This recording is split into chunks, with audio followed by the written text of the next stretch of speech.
एक सेकंड की बात है। क्या भाजपा के नवनियुक्त प्रदेश अध्यक्ष महेंद्र भट्ट की किरकिरी कराना चाहते थे सवाल का जवाब ना देकर? भाजपा के रामनगर के पूर्व नगर अध्यक्ष मनीष अग्रवाल, देखिए इस वीडियो को बार बार गौर से और इस विश्लेषण को अंत तक। एक सेकंड की बात है। एक सेकंड की बात है। एक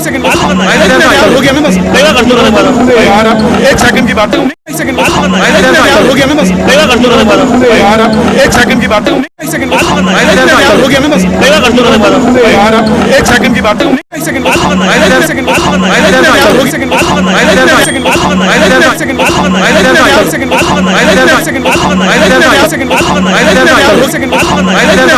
देखा आपने। हाय मेरे भी रवि के बिंदास बोल में आपका स्वागत है।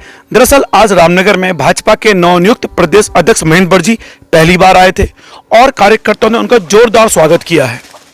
और रवि के बिंदास बोल ने उनकी रैली को, यानी जब डिग्री कॉलेज से वो अपने कॉर्बेट मोटर होटल में आए हैं, पूरा लाइव दिखाया है और उनके भाषण तक अंत तक यानी 2 घंटे तक उनको लाइव दिखाया। से कुछ चंद सवालात करेंगे और 3 कठिन सवालों को हम सामने रखना चाहते थे जो प्रदेश के हित में थे।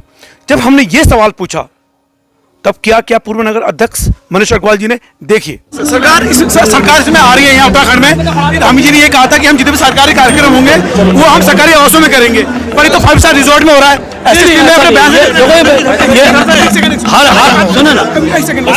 मुझे नहीं समझ में आया कि भाजपा के प्रदेश अध्यक्ष महेंद्र भट्ट क्या इस सवाल के जवाब देने लायक नहीं थे? क्या उनको इस सवाल का जवाब देने लायक नहीं समझा गया? क्या उनको लगता था कि भाजपा के जो प्रदेश अध्यक्ष हैं वो जवाब नहीं दे सकते?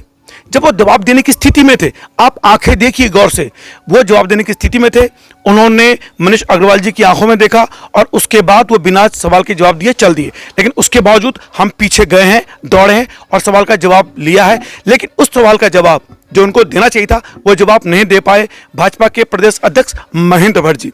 मैं जानना चाहता हूं कि एक पत्रकार को सवाल का जवाब लेने से क्यों रोका गया और वो भी बदतमीजी से। दरअसल हम एक महत्वपूर्ण सवाल पूछना चाहते थे महेंद्र भट्ट जी से।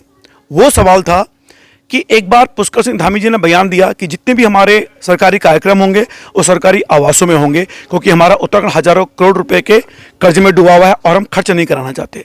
लेकिन रामनगर के इलाके में 29, 30, 31 सितंबर को पूरी सरकार ठहरने वाली है, लेकिन ये कार्यक्रम सरकारी आवासों में ना होकर 5 स्टार रिजॉर्ट्स में होने वाला है, जहां एक कमरे का किराया प्रतिदिन 10 से 15 हजार रुपए के लिए है। और इतने महंगे रिजॉर्ट्स में अगर पूरी सरकार ठहरेगी तो ये सवाल का जवाब हम लेना चाहते थे कि आखिर मुख्यमंत्री अपने बयान से क्यों पलटने वाले हैं। उस सवाल का जवाब नहीं लेने दिया गया। देखिए वीडियो को। सरकार इसमें आ रही है यहाँ उत्तराखंड में। धामी जी ने ये कहा था कि हम जितने भी सरकारी कार्यक्रम होंगे वो हम सरकारी आवासों में करेंगे, पर ये तो 5 स्टार रिजॉर्ट में हो रहा है।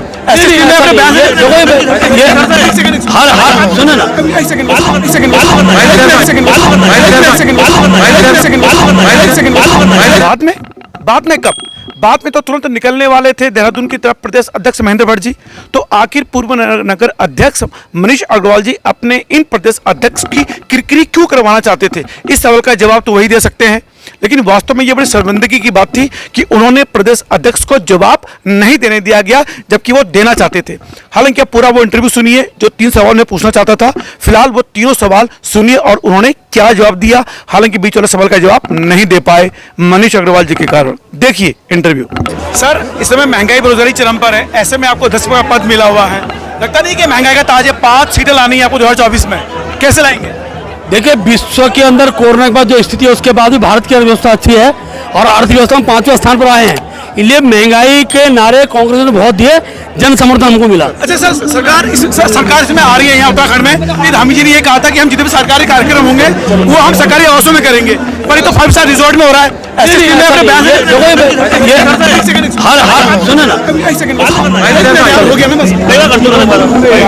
एक सेकंड की बात नहीं सर, जो सरकार आने वाली 29 तारीख को उसकी बात कर रहा हूं। नहीं, उसकी चिंता करेंगे, सरकार तय करेगी। अगर लोगों का कारोबार भी चलता है, कहीं जहाँ उचित है उस सबकी चिंता करें। सर, एक बड़ी बात है रामनगर के अंदर सर चिंतन हो रहा है। सर, ब्यूरोक्रेसी बड़ी हावी होती है उत्तराखंड सरकार में, ऐसा नहीं, कैसे काम करेगा? ब्यूरोक्रेसी कहाँ हावी है? हम तो रोज भ्रष्ट लोगों को बाहर निकाल रहे हैं, सरकार से उससे हटा रहे हैं, उनके पदों से निलंबित कर रहे हैं। चलिए, इस समय सर बिजी है, बहुत ज्यादा व्यस्त है। फिलहाल रवि के बिंदास में कठिन सवालों के जवाब लेने की कोशिश थी, लेकिन कार्यकर्ताओं ने जवाब लेने नहीं दिए। मुझे लगता है कि भारतीय जनता पार्टी के कार्यकर्ता शायद अपने अध्यक्ष को ऐसे सवालों से बचाना चाहते थे। तो मैं अपने हमारे पूर्व नगर अध्यक्ष मनीष अग्रवाल जी ने जिस तरह से बचाया है सवालों से, वास्तव में देखने योग्य बात थी। तो मनीष अग्रवाल जी से हम कहना चाहेंगे कि अपने अध्यक्ष को आपने इन सवालों से बचाने की कोशिश की, आखिर क्यों? अपने कठिन सवालों से बचाने के पीछे क्या कारण था? फिलहाल मनीष अग्रवाल जी को जवाब तो देना ही पड़ेगा। फिलहाल उत्तराखंड में प्रदेश अध्यक्ष आए थे, लेकिन कठिन सवालों का जवाब देने से बचा गए कुछ कार्यकर्ता। फिलहाल रवि के बिंदास बोल देखने के लिए शुक्रिया। फिलहाल आपने पूरा इंटरव्यू सुना है। मुझे नहीं समझ में आया कि जब महेंद्र भट्ट जी जवाब देना चाहते थे तो उनको जवाब देने क्यों नहीं दिया गया है। हालांकि मेरी मनीष अग्रवाल जी उसके बाद बात हुई है और मनीष अग्रवाल जी मेरे अच्छे मित्र हैं और मुझे ये समझ में नहीं आया क्या भाजपा हाईकमान से उन्हें यह आदेश मिला था कि रवि के बिंदास बोल अगर से सवाल पूछे जवाब नहीं लेने देना है। हालांकि भाजपा के जितने भी वरिष्ठ नेता हैं वो किसी भी सवाल के जवाब से डरते नहीं हैं। और भगीरथ चौधरी से मैंने पूछा है, सुनिए भगीरथ चौधरी जी को। हमारे सामने मौजूद हैं पूर्व चेयरमैन भगीरथ चौधरी जी। सर, यहाँ पे हमने सवाल पूछे और हमें सवाल पूछने नहीं दिए, क्या अपने अध्यक्ष को बचाने की कोशिश थी भाजपा के वरिष्ठ कार्यकर्ताओं द्वारा? देखिए, भारतीय पार्टी के जितने भी नेता हमारे हैं कभी सवाल से भागते नहीं हैं, क्योंकि उन पर कहने को बहुत सामान रहता है, मटेरियल रहता है, बहुत सारी बातें रहती है। अब मैं सोचता हूँ ऐसा कोई जो भारतीय पार्टी कार्यकर्ता हो अभी ऐसा नहीं करेगा कि वो अपने अध्यक्ष का सवाल आने दे, जवाब ना आने दे। आपके जो पूर्व नगर अध्यक्ष हैं बिल्कुल खींच ले मेरे हाथ कि नहीं मत पूछो सवाल। मैंने नहीं देखा, लेकिन मेरा अपना वर्जन है कि भारतीय पार्टी का कोई भी कार्यकर्ता अपने अध्यक्ष को सवाल के जवाब देने से नहीं रोकता। पर ये सर मेरे साथ हुआ है, इसलिए मैं कह रहा हूँ रवि के बिंदास बोल तो वैसे भी बिंदास, क्या वो अपने सवालों से बचाना चाहते थे अध्यक्ष? मैंने देखा नहीं, अध्यक्ष जी ने जितने लोगों का सवाल किया उनसे बचने पर कोई प्रयास किया ही नहीं। चलिए, बहुत धन्यवाद। फिलहाल अगली बार जो अध्यक्ष आएंगे तो आप तो ऐसी कभी कोशिश नहीं करते ना अपने नेता को बचाने की? हम कभी नहीं करते। हम चाहते हैं हमारे नेता का और विचार आगे तक लोगों में जाए। देखिए, फिलहाल मैं चाहता हूं कि जितने भी हमारे भाजपा के यहाँ के नगर अध्यक्ष हैं या बाकी नेता हैं वो भगीरथ चौधरी से शिक्षा लें कि अपने पत्रकारों को सवालों का जवाब लेने दीजिए। ऐसा करके वो पत्रकारों के साथ जो दुर्व्यवहार किया है वास्तव में वो माफी के लायक नहीं था। फिलहाल रवि के बिंदास बोल देखने के लिए शुक्रिया। तो फिलहाल आप ही तय करें, सब आपने सुना है, पूरा वीडियो आपके सामने मौजूद है, कहीं पर भी कोई भी बनावटी चीज नहीं थी। रवि के बिंदास बोल सरकार से सवाल करने की हिम्मत रखता है और चाहे वो पक्ष हो विपक्ष हो, हर किसी के सवाल के जवाब हम लेते हैं क्योंकि हम उत्तराखंड के प्रति उत्तरदायी हैं। लेकिन अगर पूर्व नगर अध्यक्ष जो एक जिम्मेदार पद में थे अगर वो इस तरह की हरकतें करते हैं तो वास्तव में चिंता का विषय है, सिर्फ प्रदेश अध्यक्ष के लिए नहीं, हमारे उत्तराखंड के सरकार के लिए भी और साथ में पूरी भाजपा के लिए भी। क्या ऐसे कार्यकर्ता जो अपनी प्रदेश अध्यक्ष की किरी कराने से बाज नहीं आए और सवाल का जवाब नहीं लेने दिया गया?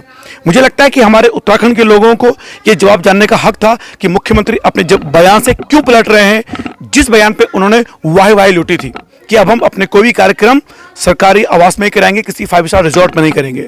लेकिन उत्तराखंड में रामनगर में ये होने वाला कार्यक्रम महंगे रिजॉर्ट्स में हो रहा है। फिलहाल सवाल का जवाब तो मिल नहीं पाया।